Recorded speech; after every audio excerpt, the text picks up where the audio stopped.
एक बात अपने जीवन में उतार कर रखिएगा जरा बहुत अच्छे से। माँ के गर्भ से जितने बच्चे जन्म लेते हैं, चाहे 2 लें, चाहे 4 लें, चाहे 5 लें, माँ बराबर का उनको दूध पिलाती है। बोलो सही है कि गलत है? माता बराबर की उनकी परवरिश करती है, माता बराबर का उनको शिक्षा प्रदान करती है, माता बराबर का दूध पिलाती है, बराबर की परवरिश देती है, बराबर का ज्ञान देती है।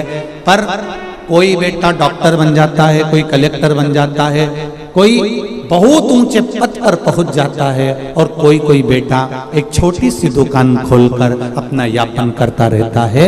माँ ने बराबर का दूध पिलाया, माँ ने बराबर की परवरिश करी, माँ ने बराबर की शिक्षा दी, माँ ने बराबर का पढ़ाया, माता ने बराबर के कपड़े पहनाए, बराबर का आभूषण दिया, माता ने सब कुछ बराबर का दिया। पर माता ने अपने बच्चों में भेद नहीं करा। ये आपका ज्ञान है कि आप डॉक्टर बन रहे हैं, कलेक्टर बन रहे हैं, मिनिस्टर बन रहे हैं, कमिश्नर बन रहे हैं, कि आप एक साधारण सी दुकान खोलकर बैठे हुए हैं। ये आपके विवेक पर आधारित है। उसी तरह मेरे भोलेनाथ ने जन्म देते समय, मृत्यु लोक में भेजते समय, माता के गर्भ से जब हमारा जन्म हुआ, उस समय पर भगवान ने कोई भेद नहीं करा कि ये ब्राह्मण रहेगा, कि ये क्षत्रिय रहेगा, कि ये वैश्य रहेगा, कि ये शूद्र रहेगा। भगवान ने तो केवल अपनी औलाद को, अपनी संतान को पृथ्वी पर भेजा, और भेजने का 2 कारण था। एक भगवान का भजन करना, और दूसरा अपने कर्म को भोगना। जैसा पूर्व कर्म कर आए हो उसके अनुसार, अगर तुमने पूर्व में भगवत स्मरण करा है, भरण पोषण करा है, गौ माता को 1 रोटी दी है, कहीं ना कहीं गाय को 1 रोटी प्रदान करी है, कहीं जलचर को, मछली जीव जंतु को थोड़ा सा दाना दे दिया, कहीं पशु पक्षी को थोड़ा सा दाना दे दिया। आपने जो पूर्व में सत्कर्म करा है, उस सत्कर्म का फल आज ये मिलता है कि हमको भी सामने के सामने परसी हुई थाली देने के लिए 4 नौकर खड़े रहते हैं। हमारे सामने भी कोई ना कोई भोजन ला कर दे देता है। तुमने जो पूर्व में करा उसका फल आज आपको भोग, जो हमने पूर्व में करा उसका फल आज हमको भोगने को मिल रहा है।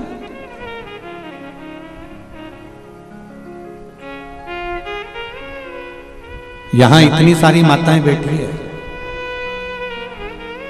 सबके मंगलसूत्र की डिजाइन अलग अलग होगी। बोलो री जी जी, सही है कि गलत है? सबके हाथ के चूड़े की डिजाइन अलग अलग होगी। बोलते जाओ जरा जल्दी से, सही है कि गलत है? ठीक है। पाँव में जो बिछुड़ी पहनी हो उसकी डिजाइन अलग अलग होगी, पाँव में जो पायल पहनी हो उसकी डिजाइन अलग अलग होगी, सिर पे जो चूनर पहनी हो उसकी डिजाइन अलग अलग होगी। 16 श्रृंगार जो तुमने अपने तन पर, अपने शरीर पर, सुहाग की जितनी वस्तुएं धारण करी है, चाहे बिंदी लगाई हो, नथनी पहनी हो, कुंडल पहना हो, मंगलसूत्र पहना हो, सबकी डिजाइन अलग अलग होती है। केवल 16 श्रृंगार में से एक श्रृंगार ऐसा है जिसकी डिजाइन नहीं बदली है, वो है मांग का सिंदूर, कुमकुम एक जैसा होता है।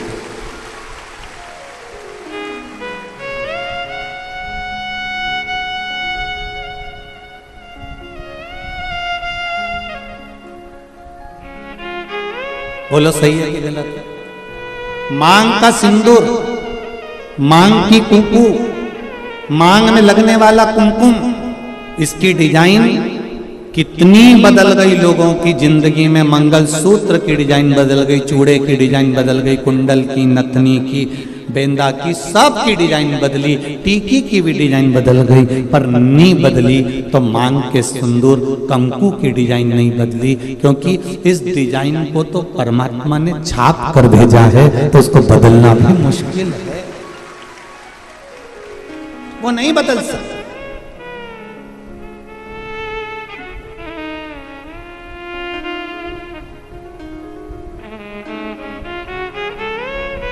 मंगलसूत्र के दाने एक बार निकल जाएंगे ना, चलेगा।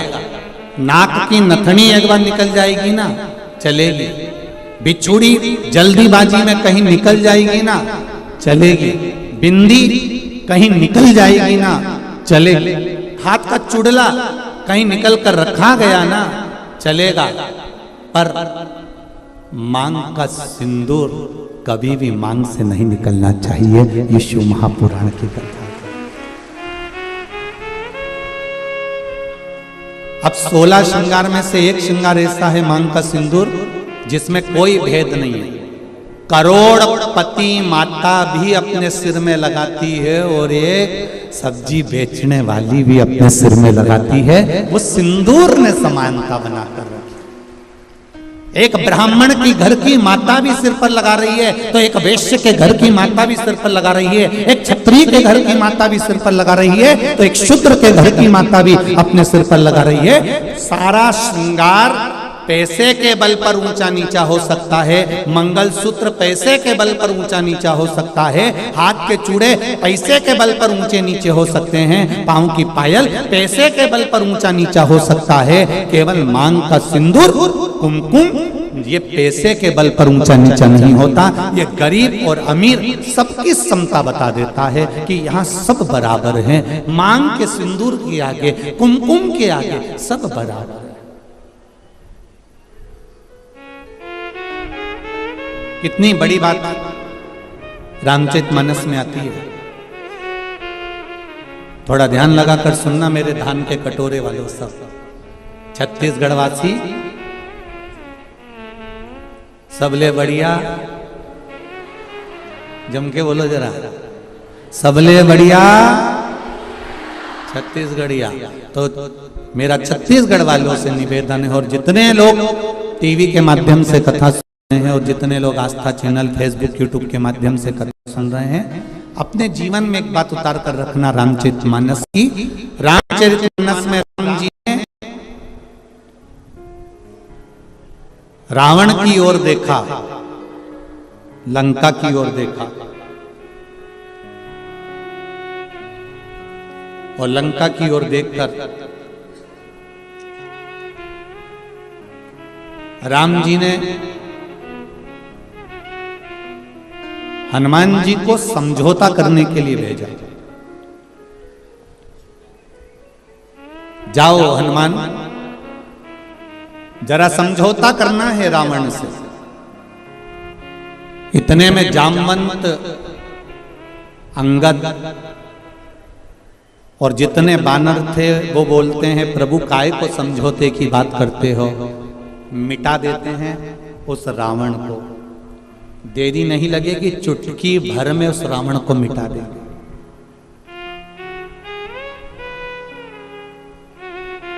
चुटकी भर में रावण को मिटा देंगे। राम जी ने कहा, रावण को मिटाना सरल है, पर मंदोदरी के मांग के सिंदूर को मिटाना कठिन है। जरा ध्यान दीजिए, रावण को मिटाना सरल है, पर जो ये मंदोदरी ने मांग में सिंदूर धारण कर कर रखा है, जो मंदोदरी अपनी मांग में सिंदूर धारण कर कर रखी है, जो मंदोदरी अपनी मांग में कुंकुम धारण कर कर रखी है, जो मंदोदरी अपनी मांग में कुमकुम रखी हुई है, इसका सौभाग्य इसके सामने है। और इसका जो भजन है, इसका जो आनंद है, इसका जो स्मरण है, वो इतना प्रबल है कि उसको मिटाना कठिन है।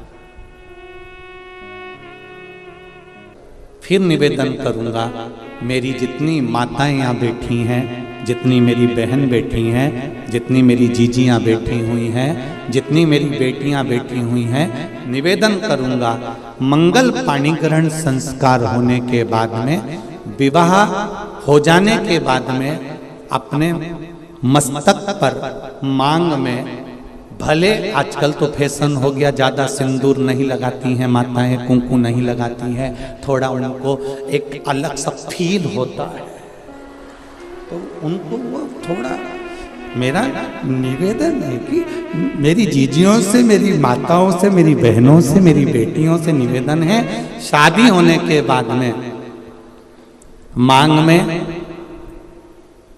और एक फिर निवेदन करूंगा, वो पेंसिल जैसी नहीं, पेंसिल जैसी नहीं, सिंदूर तुम्हारे पति ने जिस समय तुम मंडप के अंदर बैठी थी और चांदी के सिक्के से कलदार से, अंगूठी से, डब्बी में से भर भर कर तेरी मांग में भरा था, ऐसा सिंदूर तुम्हारी मांग में भरा होना चाहिए, ऐसा भरा होना चाहिए।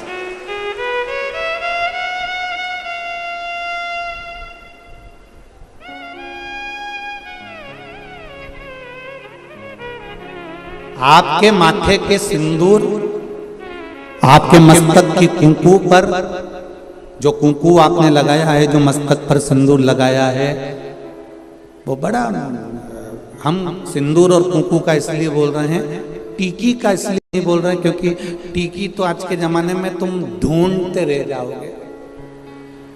एक छोटी सी पंखड़ी को भी काटते काटते, जैसे माथा की जूनी रहे, वो को निकालो, फिर देखो, बस ऐसी इतनी छोटी सी टीकी माताएं लगाती है, इतनी छोटी सी बिंदी लगाती है कि पूरा माथा पे ढूंढते रह जाओगे कि है कि नहीं है, पहचान करना भारी पड़ जाता है। निवेदन है, बिंदी तुम लगा रहे हो, कितनी बड़ी लगा रहे हो हमें उससे मतलब नहीं है, पर मांग में थोड़ा सा सिंदूर, थोड़ी सी कुंकू, थोड़ी सी डोली, जो भी आप लगाते हो वो थोड़ा सा इस मांग में होना चाहिए। अब कई लोग बोल रहे थे कि गुरुजी आप इतना लंबा तिलक लगा के आ जाते हो, कंकु यहाँ तक पोत किया जाते हो, तो हमने कहा तुम नहीं लगा रहे तो तुम्हारे बत्तल का हम ही लगा ले, उसमें क्या टेंशन ले, उसमें क्या जरूरत। पहले के समय में उम्र का ठिकाना होता था कि 100 साल तक जियोगे, आज के समय में उम्र का ठिकाना नहीं होता कि आप कितने साल जियोगे।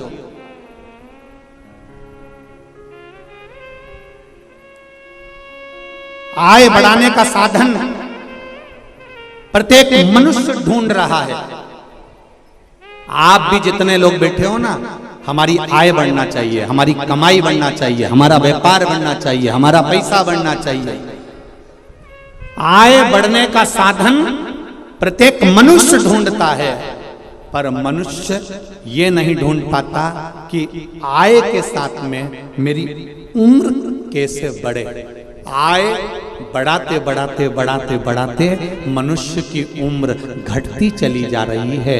घर में पैसा तो बढ़ रहा है, पर 65, 70, 75, 80 में आउट हो जा रहा है, समाप्त। दुनिया के लोग आपको आय बढ़ाने का साधन बताएंगे, विदेश के लोग आपको आय बढ़ाने का साधन बताएंगे, सारे संसार के लोग आपको आय बढ़ाने का साधन बताएंगे कि पैसा कैसे कमाना चाहिए, पैसे कैसे प्राप्त करना चाहिए, धन कैसे प्राप्त करना चाहिए। संपूर्ण विश्व के लोग आपको आय बढ़ाने का साधन बताएंगे, पर शिव महापुराण की पोथी, शंकर भगवान की यह कथा, शिव महापुराण आय बढ़ाने के साथ साथ आपको बताती है कि आपकी उम्र कैसे बढ़े। और वो उम्र बढ़ाने के लिए केवल आपको 3 जगह पर जाना है। एक अपने माता पिता के चरणों में, दूसरा अपने गुरु के चरणों में, और तीसरा शंकर भगवान के मंदिर। क्यों? जब हम माता पिता के चरणों में जाते हैं तो माता पिता आशीर्वाद देते हैं, आयुष्मान भव, चिरंजीवी भव। गुरु के चरणों में जाते हैं तो गुरु आशीर्वाद देते हैं, आयुष्मान भव, चिरंजीवी भव, स्वस्थ रहो, मस्त रहो, आनंद में रहो। और शंकर जी की शरण में जाते हैं तो उसका नाम महामृत्युंजय है। वो एक लोटा जल जब हम चढ़ाते हैं तो वो भी हमको आशीर्वाद देता है, आप आरोग्य रहो, रोग से मुक्त रहो और निर्मल रहो। सारी दुनिया आपको आय बढ़ाने का साधन बताएगी, सारी दुनिया आपको आय बढ़ाने का साधन निश्चित करेगी, सारी दुनिया आपको पैसे कमाने का साधन बताएगी। पर शिव महापुराण की कथा कही है 3 जगह पर जरूर जाओ, एक अपने माता पिता के पास, एक अपने गुरु के पास, और एक शंकर जी के मंदिर में एक लोटा जल लेकर। यहाँ 3 जगह जाने से जब माता पिता का आशीर्वाद मिलता है, गुरु का आशीर्वाद मिलता है, शंकर भगवान का आशीर्वाद मिलता है, तो हमारी आय भी बढ़ती है और उम्र भी बढ़ती है, हमारा जीने का तरीका भी बढ़ता है। अच्छा, बहुत ध्यान देने वाली बात है, कोई कोई चीज ऐसी होती है जिसका स्मरण आपको होना चाहिए।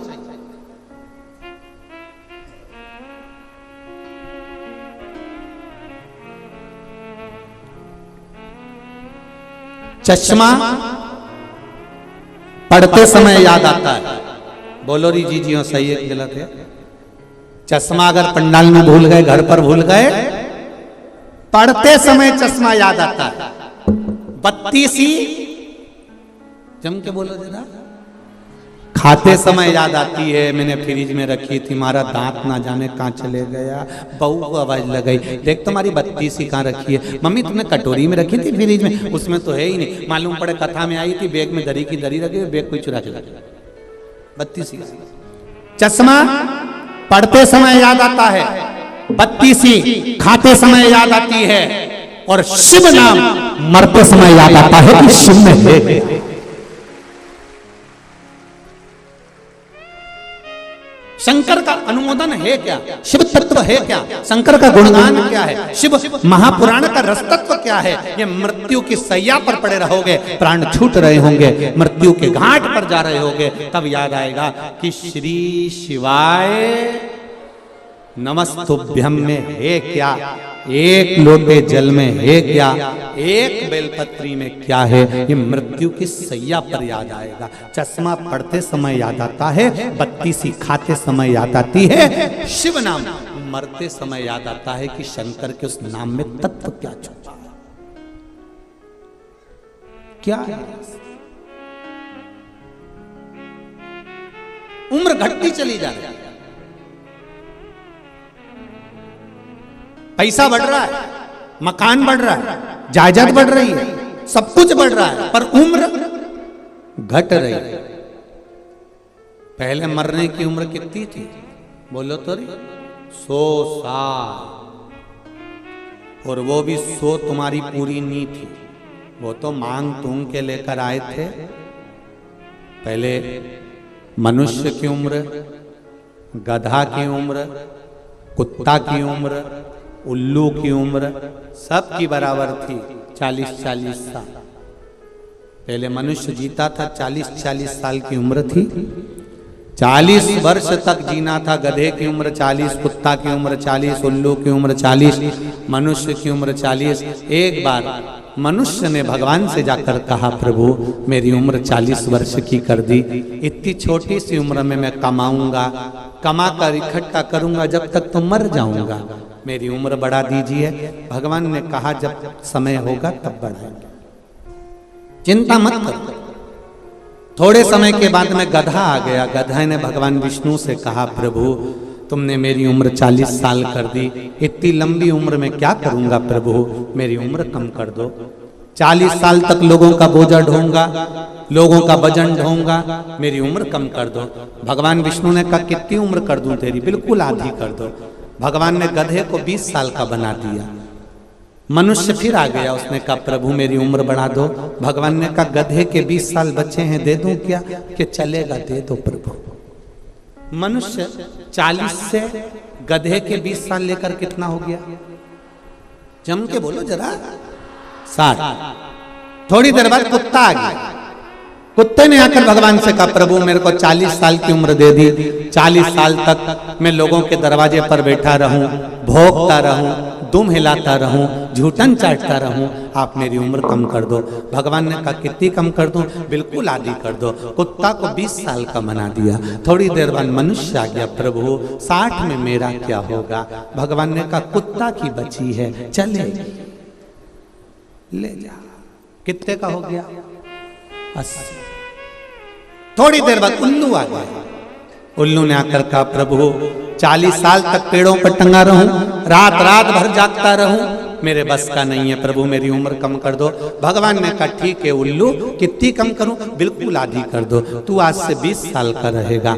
मनुष्य का मन नहीं भराया, फिर आ गया, प्रभु 80 में मेरा क्या होगा? कुछ कृपा कर दो। भगवान ने कहा, उल्लू की बच्ची है, चलेगी प्रभु चलेगी। भगवान ने कहा, ले जा उल्लू की। कितने साल का हो गया? जम के बोलो, 100। अब तुम खुद देखो, 40 वर्ष तक मनुष्य अपनी जिंदगी को सही जीता है, फुल एंजॉय के साथ, जो खाएगा पच जाएगा, कपड़े भी पहनेगा तो एकदम सुंदर नजर आएगा। 40 वर्ष तक फुल एंजॉयमेंट का जीवन जीता है, क्योंकि ये परमात्मा की दी हुई उम्र है। और 40 के बाद में 60 तक किसकी लगी है? बोलो बोलो जरा जम के, गधे की।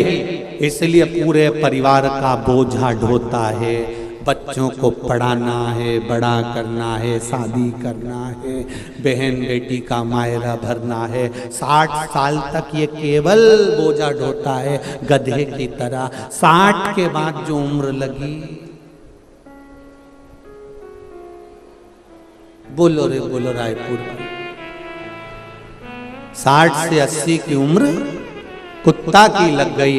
घर के बच्चों ने कुर्सी डाल के हॉल में बिठा दिया, दरवाजे के पास, वहीं पे चाय आ जाती है, वहीं पर खाना आ जाता है, वहीं हॉल में सब कुछ आ जाता है। तुम्हें कमरे में आने की जरूरत नहीं है। बुढ़े लोगों को बाहर बिठा दिया जाता है। 80 की उम्र आएगी तो बाहर बिठा देंगे। कोई भी आया सबसे पहले वहीं से चिल्लाएंगे, वो आवाज लगाएंगे, बहू, वहीं से लगा। किसकी लगी है? अरे बोलो जम के जरा, कुत्ता की। अब 80 के बाद उल्लू की। डॉक्टर साहब को भी दिखाओगे, डॉक्टर साहब मुझे रात को नींद नहीं आती है। डॉक्टर कितनी भी गोली दे दे और कितनी भी दवाई दे दे, तुम थोड़ा खाओगे, दवाई खाने के भी बाद दवाई कितनी भी खा लो तो भी रात को 2, 2:30, 3 बजे तो तुम्हारी आंख खुले जाएगी और पलंग पे तो उल्लू की तरह निश्चित।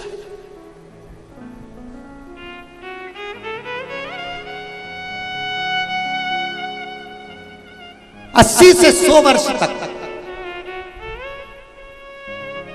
नींद को बुलाने का प्रयास भी करोगे तो नींद नहीं आने वाली, क्योंकि उल्लू की लगी।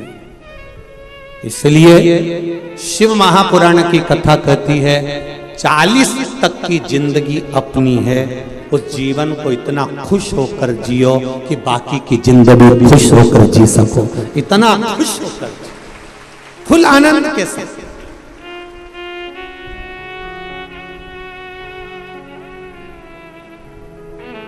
पर लोगों की आदत बुरी हो गई है।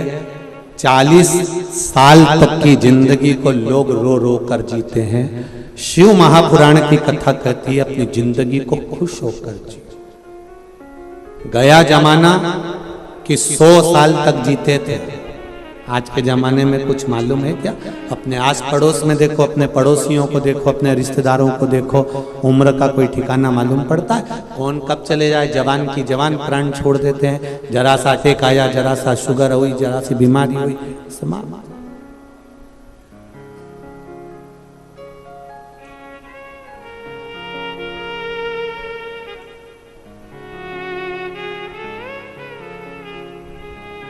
किसी ने पूछा, गुरुजी पहले तो लोग 100 साल तक जीते थे, भगवान ने ऐसा क्यों कर दिया कि अब 100 साल तक तो कोई जा ही नहीं पाता, उससे पहले ही मर जाते हैं?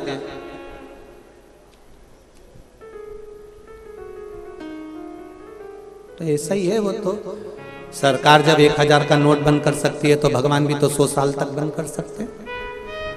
उसमें क्या दिक्कत? परमात्मा ने भी कहा कि भाई ये 100 लफड़ा समाप्त करो, भजन के बल पर उम्र बढ़ेगी। आपका भजन कितना, आपका मंत्र जाप कितना, आपका स्मरण कितना, आपका कीर्तन कितना।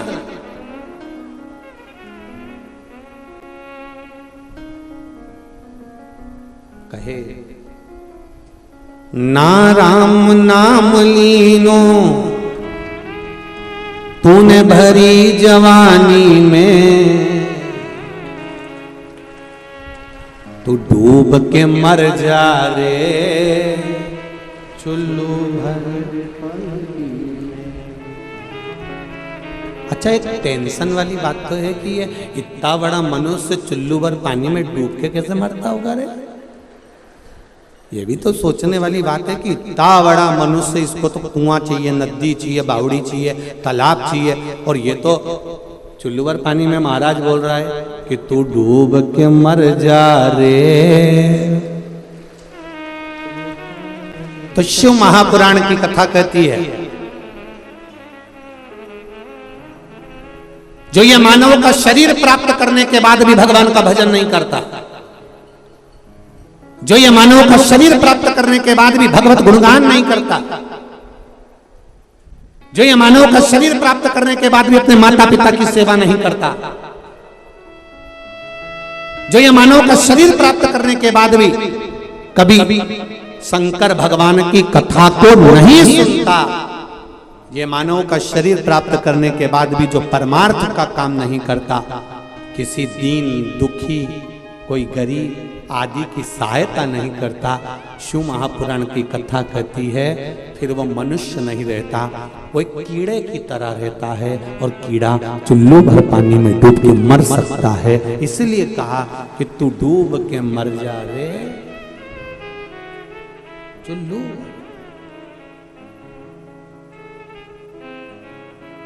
जपते रहो भगवान का,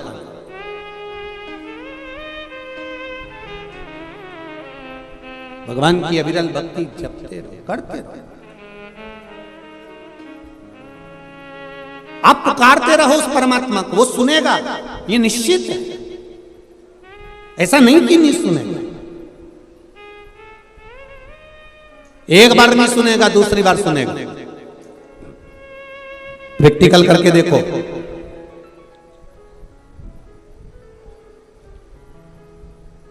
प्रैक्टिकल करके देखना तुम, कहीं पर भी फोन पर, मोबाइल पर या मंदिर के अंदर श्री शिवाय नमस्तुभ्यम तुम जम के चिल्ला कर देखना, जितने लोग वहां खड़े होंगे पहचान जाएंगे ये सियोर वाला महाराज की चेली है। प्रैक्टिकल करके देखना तुम बस केवल इतना बोल देना श्री शिवाय नमस्तुभ्यम, उतने में पहचान जाएंगे। अब जरा विचार करो, तुम्हारे श्री शिवाय नमस्तुभ्यम बोलने से लोग ये जान जाते हैं कि ये सियोर वाले महाराज की कथा सुनी है, तो श्री शिवाय नमस्तुभ्यम बोल लेने से वो भी तो पहचान जाएगा कि ये अपनी वाली है। उठा लो, इसको दुख मत देना, इसको कष्ट मत देना, इसको रोग मत देना, इसको बीमारी मत देना, इसको शरणागति देना है, शरणागति। और ये पत्र में आया,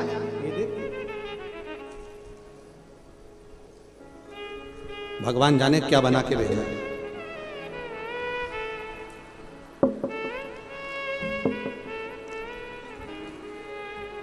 गुच्छा तो नहीं है कमर का, अच्छा।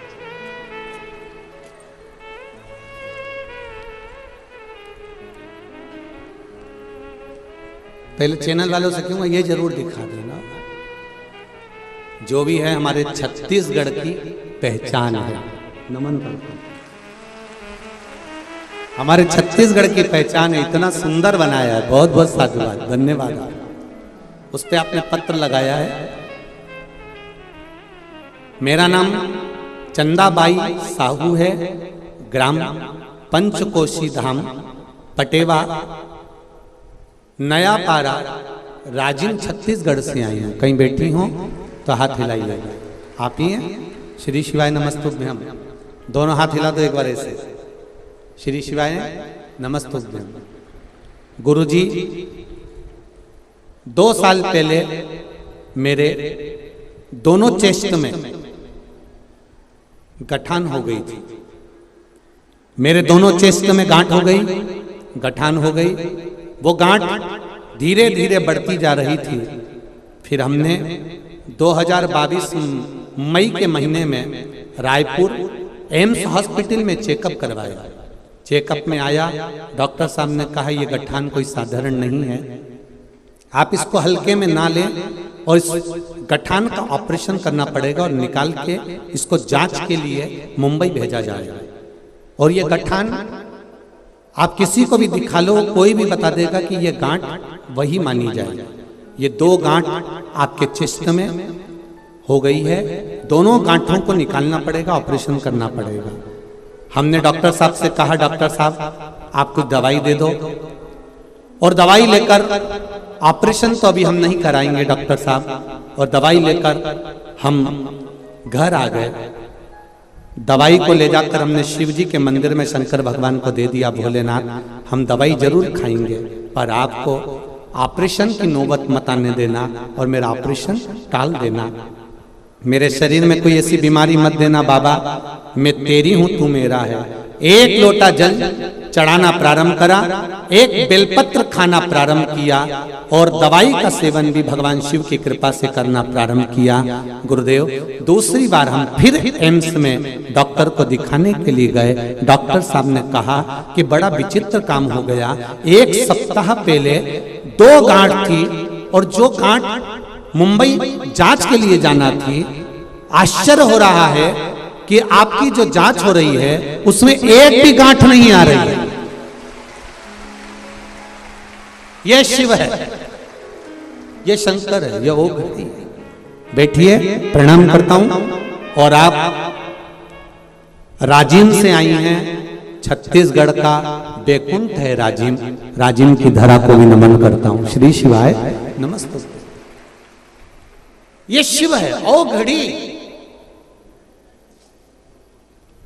अपनी जगह पर बैठकर भगवान शिव के मूल मंत्र का स्मरण करते हुए भगवान शिव के मूल मंत्र को आनंद के साथ, भाव के साथ, भक्ति के साथ में अपने भाव से, अपने हृदय से शिव को कर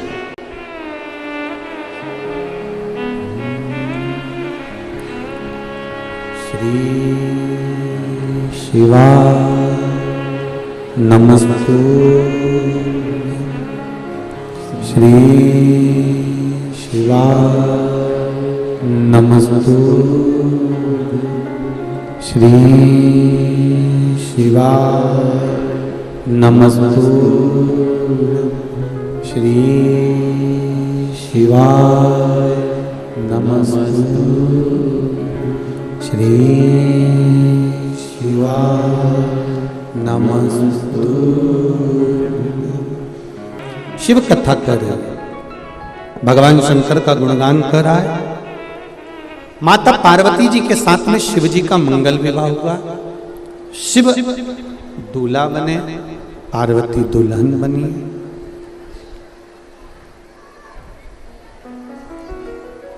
और दोनों का मंगल विवाह होने के बाद में जब ग्रस्त जीवन की जो शुरुआत, एक बात थोड़ा सा अपने जीवन में उतारिएगा।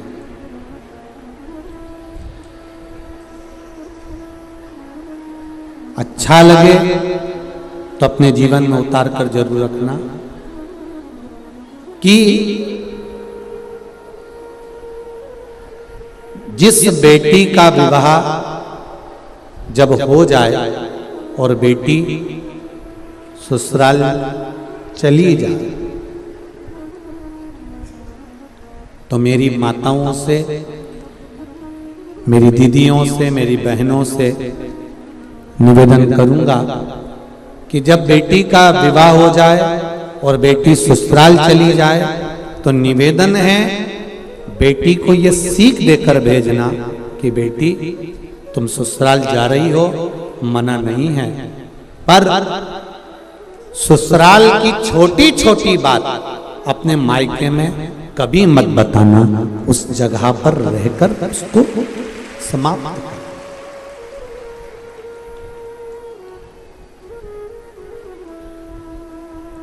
उस जगह पर रहकर उस ससुराल का जो कोई बात है तो उसको ससुराल में समाप्त करा जाए।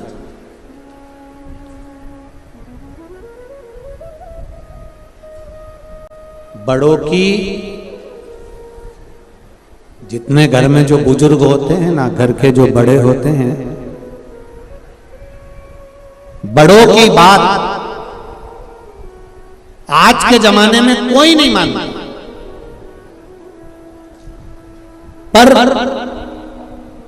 बड़ों की बात का बुरा सब मानते। बात नहीं मानेंगे पर बात का बुरा अवश्य मानेंगे। एक समझने वाली बात है कि बड़ों की बात का आप कहते हो, कई लोग कहते हैं हमारी बात हमारा छोरा नहीं सुनता, हमारी बात हमारा बेटा नहीं सुनता, हमारी बहू नहीं सुनती। बड़ों की बात आज के जमाने में कोई नहीं मानता, पर बड़ों की बात का बुरा प्रत्येक व्यक्ति मानता। और शिव महापुराण थोड़ा उल्टा कह रहे हैं। शिव महापुराण की कथा कहती है कि बड़ों की बात का कभी बुरा मत मानो, और उन्होंने जो बताया है उस पथ पर चलने का प्रयास करो, कभी भी में नहीं।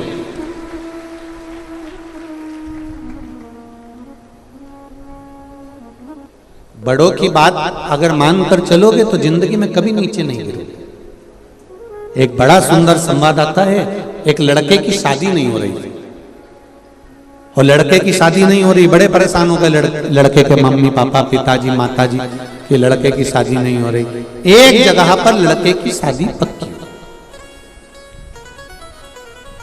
और लड़के की शादी पक्की हुई, पर लड़की वालों ने एक बात लड़के वालों से कह दी कि शादी हम एक शर्त पे करेंगे कि बारात में कोई बुढ़ा नहीं आए।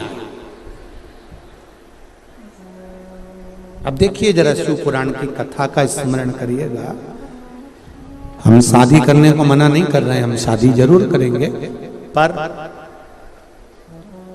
एक शर्त है कि शादी में कोई बुढ़ा नहीं आएगा। ठीक है साहब, हम बुजुर्गों को लेकर नहीं आएंगे, हम बड़े को लेकर नहीं आएंगे, हम लड़की। ठीक, लड़का तो कम से कम शादी हो जाए, लड़के की शादी तो हो जाए। बेचारा 32 साल का हो गया, 35 साल का हो गया और उसकी शादी नहीं हो रही है, तो कम से कम शादी तो हो जाएगी। हाँ भर दी। बारात की तैयारी हुई। घर में जो फूफा जी थे बुजुर्ग, उन्होंने कह दिया चाहे कुछ भी हो जाए, मैं बस के नीचे मर जाऊंगा पर बारात में तो जाऊं। सबने मना करा, साहब देखो फूफा जी तुम मत जाओ, और देखो ये अच्छी बात नहीं है, उन्होंने मना कर दिया था कि कोई बुढ़ा नहीं आएगा, आपको नहीं ले जाएंगे। नहीं मैं तो जाऊंगा, चाहे कुछ भी हो जाए मेरे को तो जाना। एक काम करो, अगर ऐसे नहीं ले जा सकते तो मिठाई के डब्बे में मुझे बंद करके ले जाओ। अब बुढ़े व्यक्ति को फूफा जी को ने खोखे में, परंतु ले तो जा रहे हैं, पर एक बात याद रखना, हम तुम्हें निकालेंगे नहीं, अंदर ही पड़े रहो। हाँ हम बस के अंदर पड़े रहेंगे, कोई बात नहीं, पर जाऊंगा। अब वो मिठाई का बड़ा डब्बा लिया, उसमें इनको भर दिया, 2 छेद कर दिए उसमें जिससे श्वास चली जाए, और इनको बारात में ले गए। अब शादी की तैयारी हुई। लड़का घोड़ी पे तैयार हुआ, तैयार होकर लड़की के दरवाजे पर पहुंचा। बरमाला का समय आ गया। लड़की के पिताजी ने एक बात कही, लड़की बरमाला तब डालेगी, एक शर्त पर, लड़की बरमाला तब डालेगी जब हमारे गांव की नदी में जैसे पानी बह रहा है उसकी जगह दूध बहा दोगे तब। अब तो सारे बारातियों ने सोचा अब कोई शादी हो रही है, पालतू का बात कर रहा है, नदी में कोई दूध बहेगा, बहुत कठिन काम। सब के सब लड़के को लेके वापिस बस में बैठने लगे। पीछे फूफा जी ने आवाज लगाई खोखे में से कड़कड़ करा, तो किसी ने सुना क्या बात है। फूफा जी ने पूछा क्या हो गया। लड़की के पिताजी ने बोला है कि शादी एक शर्त पे होगी, गांव की नदी में दूध भरा जाए तो लड़की भी आएंगे, नहीं तो नहीं भी आएंगे। तो इतने में अंदर फूफा जी ने बोला तो फिर क्या कर रहे हो, तो के सब बस में बैठ गए, वापिस चल रहे। फूफा जी बोले काहे को चल रहे, लड़की के पिताजी से कह दो तुम पूरी नदी का पानी रोक दो, हम दूध भर देंगे, जाओ जरा बोलो। इतने में सारे बस के बैठे हुए सब नीचे उतर गए और उन्होंने लड़की के पिताजी से कहा कि साहब आप नदी का पानी रोक दीजिए, हम नदी में दूध भर देंगे। इतने में लड़की के पिताजी बोले बारात में जरूर कोई बुढ़ा आया है, निश्चित बारात में जरूर कोई डोकरा आया है, बूढ़ा व्यक्ति आया है, निश्चित था। शिव पुराण कह रही है बड़ों की बात का कभी बुरा मत मानो। अगर बड़ों की बात को मानकर चलोगे तो ये निश्चित है कि तुम अपनी मंजिल तक पहुंच जाओगे, आपको मंजिल मिल जाएगी।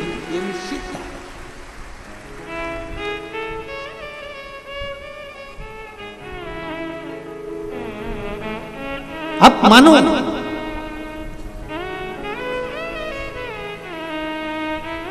कई लोग कहते हैं कि ये शिव महापुराण की कथा सुनकर क्या मिलता है। हमने कहा ये वेद व्यास जी ने लिखी है, वेद व्यास जी ने इसका वर्णन किया है, वेद व्यास जी ने लिखा है।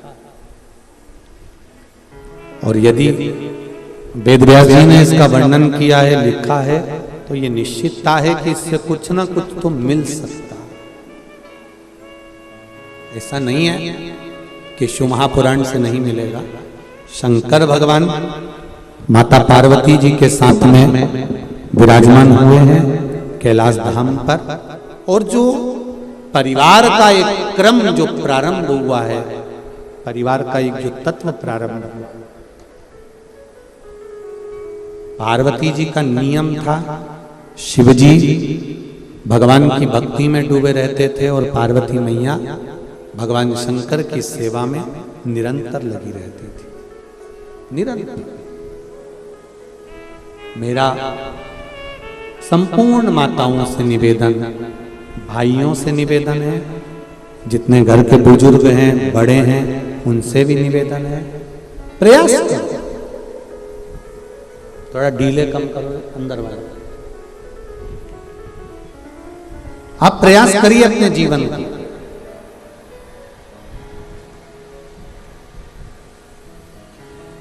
सार्थक बनाने के लिए। पीछे की आवाज खोल के रखो, पीछे की।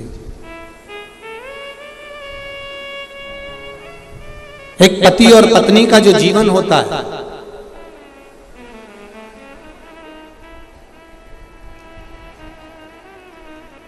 पति और पत्नी का जो जीवन है, पति और पत्नी का जो जीवन का क्रम है, वो एक हमें सीख देता है। क्या सीख देता है? वो हमको बताता है कि जब विपदा की थोड़ी सी भी घड़ी आए,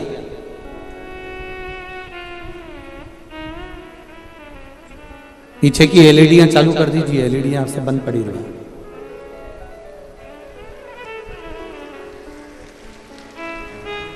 विपदा की जब घड़ी आए, उस विपदा की घड़ी में शिव महापुराण की कथा कहती है पति और पत्नी को कदम से कदम मिलाकर अग्रणी चलना चाहिए। विपदा की जब घड़ी है,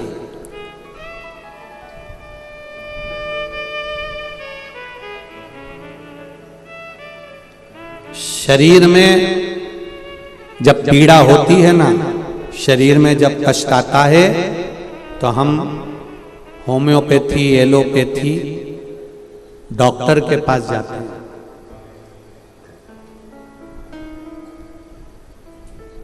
शरीर में जब कष्ट हुआ, शरीर में जब पीड़ा हुई, शरीर में जब दुख हुआ, शरीर में जब पीड़ा हुई, तो हम होम्योपैथी, एलोपैथी, डॉक्टर के पास जाते हैं और उनसे थोड़ी सी दवाई लेकर अपने शरीर की पीड़ा को मिटाते हैं। उसी तरह शरीर में पीड़ा होती है, तब हम डॉक्टर ढूंढते हैं।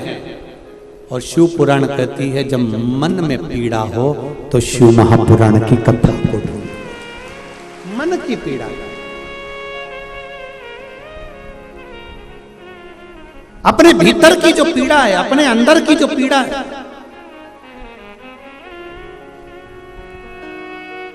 उस पीड़ा को किसी से मत करो।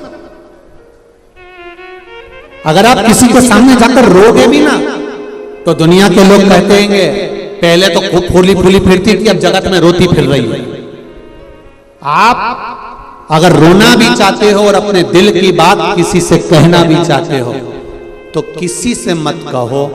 कहना है तो आपके नजदीक में जो शंकर जी का मंदिर है, वहां पर जाकर 2 क्षण बैठकर एक बेलपत्री में लेकर और शिव जी से अपने दिल की बात कह दो, वो दुख भी मिटाएगा, पीड़ा भी मिटाएगा और गले भी लगाएगा। वो शिव शंकर। एक पत्र आया है,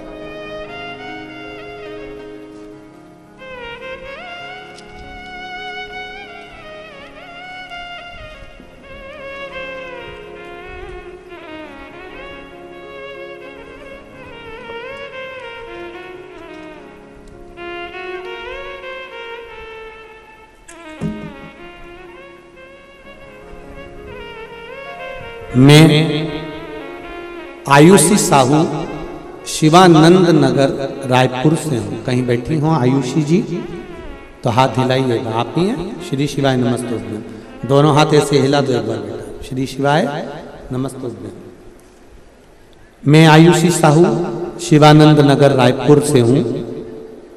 शिव की भक्ति का मैं क्या वर्णन करूं पंडित जी, मेरे पास में शब्द नहीं है।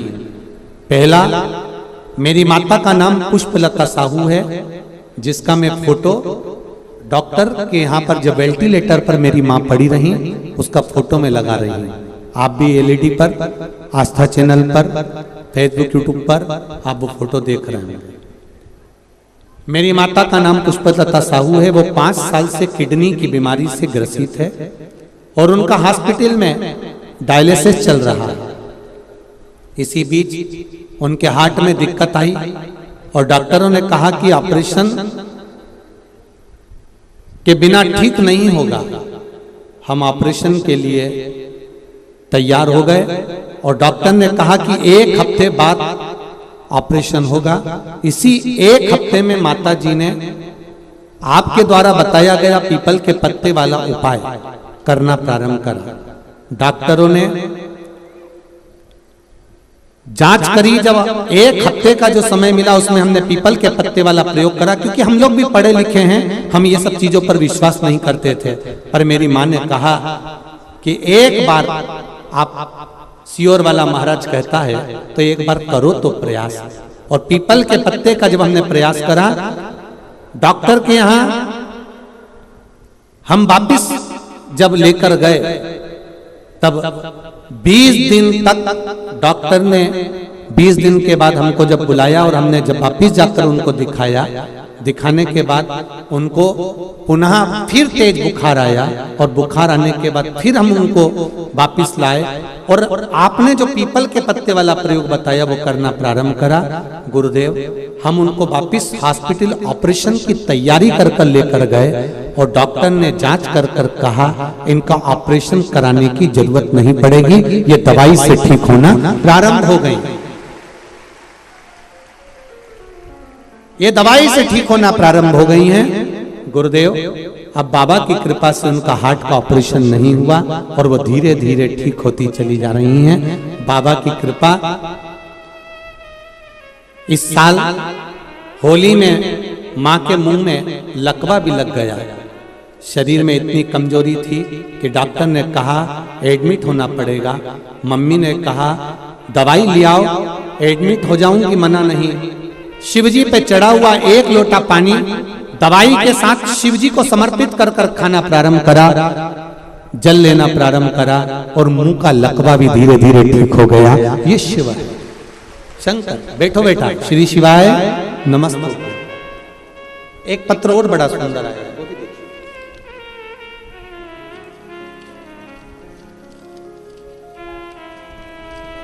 मेरा नाम जयश्री साहू, मैं गुड़ियारी रायपुर छत्तीसगढ़ की रहने वाली हूँ। जय श्री बेटी कहीं बैठी हो तो हाथ जरूर हिलाओ।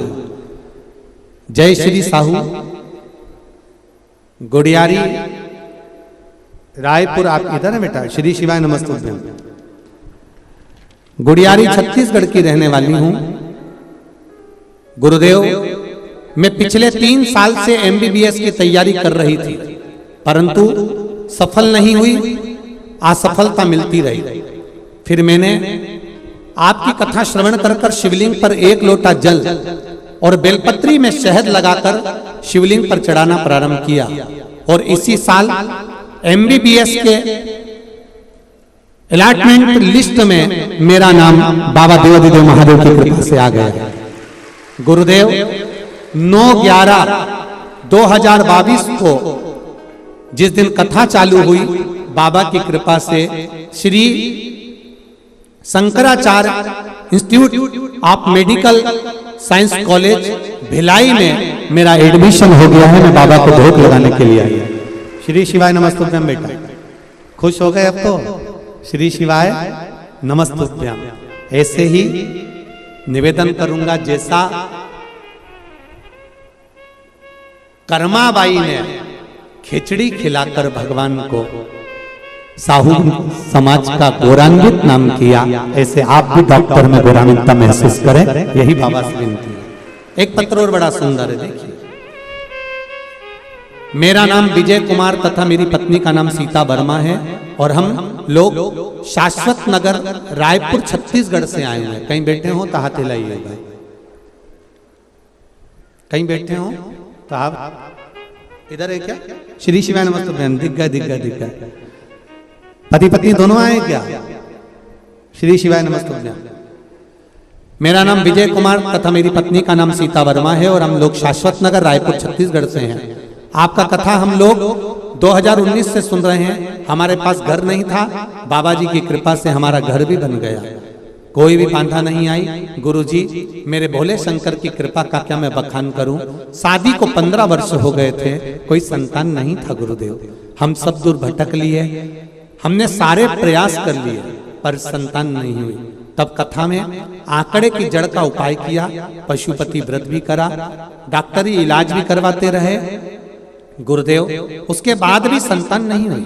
तब आपने कथा में कहा था पीपल के पत्ते का उपाय, अशोक सुंदरी वाला लाल धागे वाला उपाय करना प्रारंभ करा और वो पीपल के पत्ते का उपाय करा और बाबा से विनती कर कर उसका लाभ मिला। महाकाल और ओमकारेश्वर बाबा की कृपा, हमने बाबा से विनती करी, बाबा को नमन करा। बाबा की कृपा से 3 नवंबर को मेरे यहाँ 15 साल के बाद बेटी ने जन्म लिया है। बाबा की कृपा हुई। शिव बाबा को प्रणाम करने के लिए यहाँ आया हूँ। गुरुजी जब तक जीऊंगा, सारे डॉक्टरों ने हाथ ऊंचे कर दिए थे कि संतान नहीं होगी, टेस्ट बेबी भी करवाया तो संतान नहीं हुई। जब सारे कार्य फेल हो गए, अब गुरुजी जब तक जीऊंगा हर रोज मंदिर जाऊंगा और अपने बच्चों से भी कहूंगा कि एक लोटा जल जरूर चढ़ाना। बैठो बेटा। श्री शिवाय नमस्तुभ्यम। बधाई आपको, आपके घर में लाडली आई है। शिव कृपा तत्व को जानो शंकर। भगवान शिव के शिव महापुराण की कथा कर रही है। भगवान शंकर और माता पार्वती दोनों ही भगवान की भक्ति में डूबी रहती, शिव भी और माता पार्वती।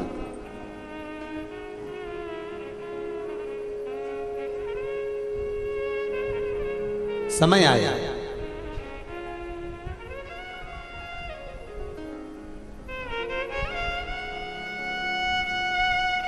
भगवान शंकर के तेज पुंज से,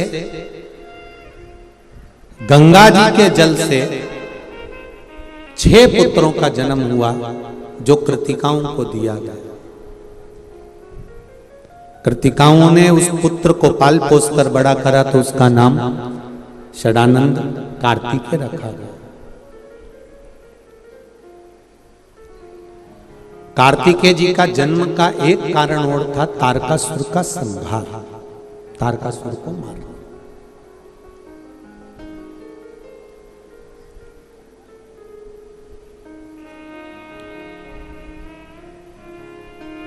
जब तारकासुर का उपद्रव बढ़ गया, चारों तरफ हाहाकार मचने लगा। तारकासुर ने मांगा भी तो क्या मांगा कि मरूं तो शिव जी के पुत्र के द्वारा मरूं, क्योंकि तारकासुर कोई साधारण नहीं था। तारकासुर कोई साधारण नहीं है। तारकासुर शंकर भगवान से बहुत स्नेह करता है, बहुत प्रेम करता है, बहुत वात्सल्य रखता है।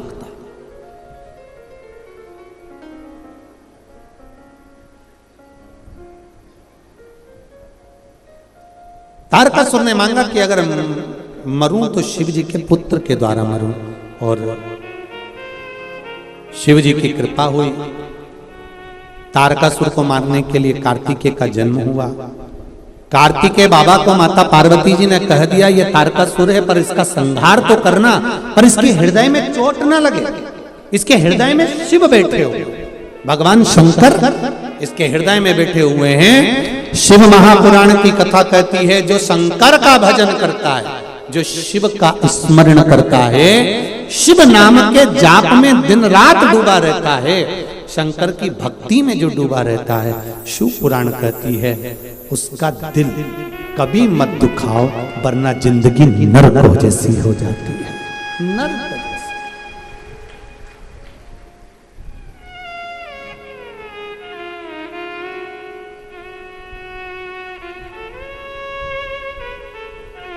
आप उसका दिल कभी ना दुखा। हम कल भी कहे, परसों भी कहे, आज फिर कह रहे हैं, शंकर जी के मंदिर जाने वाली चाहे बेटी हो, चाहे बेटा हो, चाहे बुजुर्ग माताएं हो, चाहे भाई लोग हों, हम माताओं से भी कहेंगे अपने घर के पुरुषों को एक नियम बनाओ। दिन भर तुम्हारा पति नौकरी करता है, सर्विस करता है, काम करता है, बिजनेस करता है, कमाकर लाता है, अपनी पत्नी और अपने बच्चों के लिए लाता है। अगर कमाकर लाया है तो अपनी पत्नी और बच्चों के लिए लाया। एक निवेदन, बिजनेस करना है उसको, नौकरी करना है उसको, सर्विस करना है उसको, तो जो भी वो कर रहा है उसको परिवार को चलाने के लिए थोड़ा ना थोड़ा झूठ तो बोलना पड़ेगा, थोड़ी बेईमानी करना पड़ेगा, थोड़ा छल करना पड़ेगा, थोड़ा कपट करेगा। पर बेईमानी कर कर, छल कर कर, कपट कर कर, झूठ बोलकर वो अपने परिवार का भरण पोषण करता है। कमाकर अगर लाकर देता है तो वो अपनी पत्नी के हाथ में देता। इसलिए धर्म पत्नी का एक नियम होना चाहिए, वो जाने कि झूठ इसने बोला है, कपट इसने करा है, बेईमानी इसने करी है, कमाकर लाकर मुझे दिया है। अगर नरक का भोग भी भोगेगा ना तो इसको भोगना पड़ेगा। उस नरक के भोग से मैं कैसे उसको बचा सकती हूँ? तो धर्म पत्नी से निवेदन है, अपने घर के पति से, अपने बच्चों से एक निवेदन करना प्रारंभ करो कि सुबह एक लोटा जल ले जाकर शिव जी को चढ़ाना चालू करो, क्योंकि तुम्हारे कर्म का भोग तुम्हें भोगना पड़ेगा। अगर एक लोटा जल चढ़ा दोगे तो ये तुम्हारी लेखन में जो लिखा है वो समाप्त हो जाएगा। ये निश्चित है, ये निश्चित है।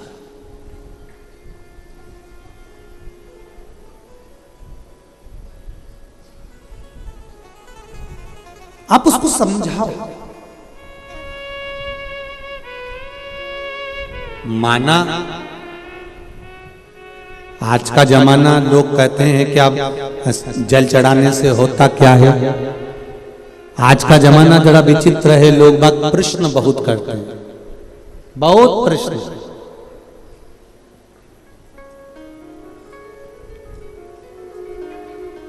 इतने प्रश्न हैं लोगों के पास में, उन प्रश्नों को हल करना कठिन पड़ता है। पर इतना जरूर कहो कि तुम कहते हो कि जल चढ़ाने से क्या होता है, या जल समर्पित करने से क्या होता है, या शिव महापुराण की कथा सुनने से क्या होता है, तो उनको समझाओ।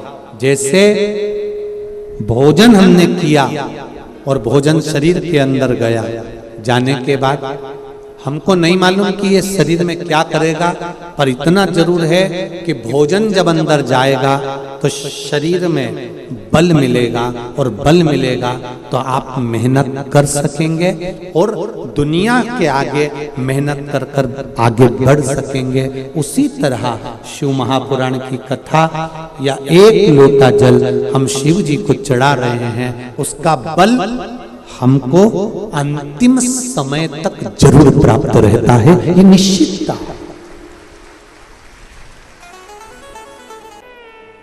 कल कथा में था श्री लक्ष्मण भट्ट जी की धर्मपत्नी इल्मागारू ने भगवान शंकर को बार बार याद किया, शिव का बार बार गुणगान करा, शंकर भगवान का बार बार गुणगान करा, तो चंपावन में चंपेश्वर महादेव को भी प्रकट होना पड़ा। केवल भक्ति के बल पर आप जब भगवान को याद करते हो तो भगवान आपको याद करता है।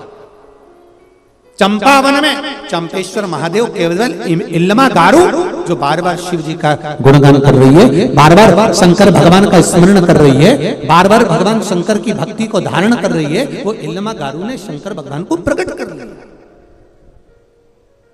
शिव को प्रकट कर दिया।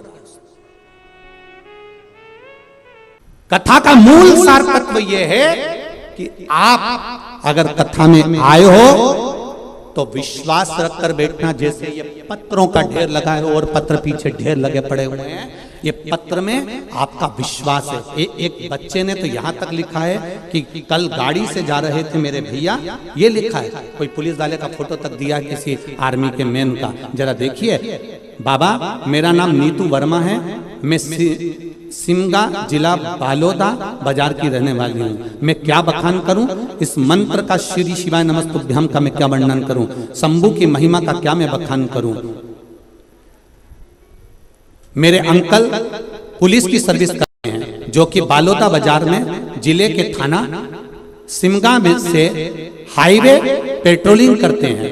वे दोनों कल रात को अपनी ड्यूटी कर आ रहे थे और पेट्रोलिंग पर पॉइंट की ड्यूटी करके ही वापस आ रहे थे कि कुछ पल ही के लिए वॉशरूम करने के लिए उतरे थे और जैसे ही रुके इतने में बस गाड़ी से बाहर निकले और निकलते से पीछे से गाड़ी ने आकर टक्कर मार दी। एक बड़ी सी गाड़ी ने जोरदार टक्कर मारी और गाड़ी की टक्कर पड़ते ही बेहोश हो गए, नीचे गिर गए। गाड़ी के फोटो में पीछे लगा रही हूँ, जिसने देखा उस गाड़ी के फोटो देखिए कि इसमें कोई बचा होगा, इसमें कोई बच सकता है। एक एक गाड़ी के जरा फोटो देखिए, जितने लोग टीवी पर देख रहे हैं, एलईडी पर देख रहे हैं, इस गाड़ी में से कौन बचेगा। मैंने गाड़ी के फोटो लगाए हैं, मेरे अंकल के फोटो लगाए हैं जो हॉस्पिटल में पड़े हैं। गुरुदेव गाड़ी के अंदर मोबाइल पर श्री शिवाय नमस्तुभ्यम की धुन चल रही थी और वो धुन के चलते हुए मेरे अंकल और मेरे पिता दोनों ठीक हैं और हॉस्पिटल में भर्ती हैं, पर उनके शरीर में एक चोट नहीं आई है। ये शिव है। मेरे अंकल और मेरे पिता कहते हैं कि हम लोग विश्वास नहीं करते थे, पर इस मंत्र में क्या है ये तो मंत्र का जाप ही बता सकता है। क्या है? आपका अगर विश्वास है, आपकी दृढ़ता है, आपका भरोसा है तो शिव महापुराण में आओ, नहीं तो जरूरत नहीं तुम्हारे को आने की। तुम टीवी पर कथा सुनो, अच्छा लगे तो टीवी चालू रखो और नहीं लगे, आपको लगे कि सीवर वाला महाराज दिन भर बैठ के बकवास करता है, मोबाइल रिमोट आपके हाथ में है, तुरंत चैनल चेंज करो। कोई दूसरा महाराज आ रिया होगा, उसको अच्छे से सुनो। अगर हम फालतू बात करें तो रिमोट तो तुम्हारे ही पास में है ना, मोबाइल तो तुम्हारा ही है ना, स्विच ऑफ। सीवर वाला महाराज 2 मिनट में साफ, तुम्हारा कहीं कर क्यों सुनते?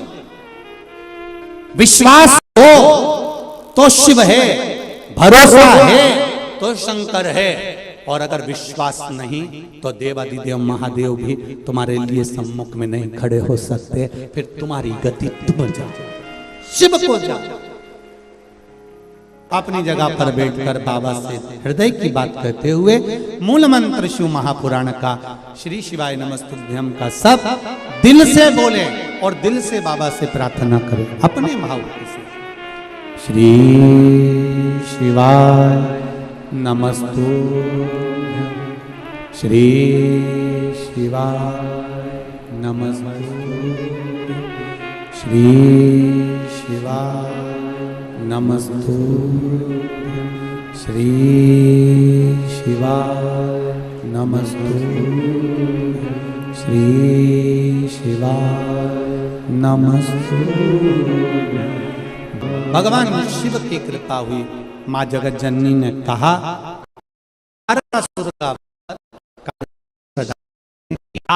पर हृदय में कोई बाण नहीं छोड़ा था। जिसके हृदय में शिव बसा हो, जिसके भीतर शंकर समाहित हो, जो शिव के गुणगान में 24 घंटे लगा रहता हो, उसका दिल कभी मत दुखाओ, नहीं तो जिंदगी नरक जैसी निकल जाती है। भजन में मन को लगाओ, भजन में मन को लगाओ, स्मरण में मन को लगाओ, कीर्तन में मन को लगाओ। तारकासुर षडानंद कार्तिकेय जी को देखते हैं और षडानंद कार्तिकेय जी तारकासुर को देखते हैं। तीक्ष्ण तीक्ष्ण बाणों को छोड़ा गया, तीक्ष्ण बाण। तब तारकासुर के प्राण छूटे, देवताओं ने पुष्प वृष्टि कर गंधर्व गान करे, अप्सरा नृत्य करी, चारों तरफ सुख समाहित। तारकासुर के 3 पुत्र तारकाक्ष, विदुम्माली, कमलाक्ष की, जिन्होंने बहुत उपद्रव मचाया, फिर बाद में शिव जी की भक्ति में डूबे और भगवान शंकर की भक्ति में डूबकर, भगवान शिव की भक्ति में डूबकर उन्होंने शिव तत्व को प्राप्त किया। ऐसे आगे वर्णन आता है, मां पार्वती जी ने अपने तन से, उपटन से श्री गणेश जी महाराज को प्रकट किया। भगवान गणेश जी महाराज का प्रागट्य होता है, चारों तरफ आनंद स्थापित होता है। पार्वती मैया श्री गणेश जी को लेकर पधार रही हैं, जोरदार ताली बजाएं। माता पार्वती भगवान शिव श्री गणेश जी महाराज को लेकर आ रहे हैं, जोरदार ताली बजाकर स्वागत करिए गणेश जी महाराज का। सुंदर आनंद के साथ में 2 दिवसीय कथा और रह गई है, कल और परसों आनंद लीजिए कथा का।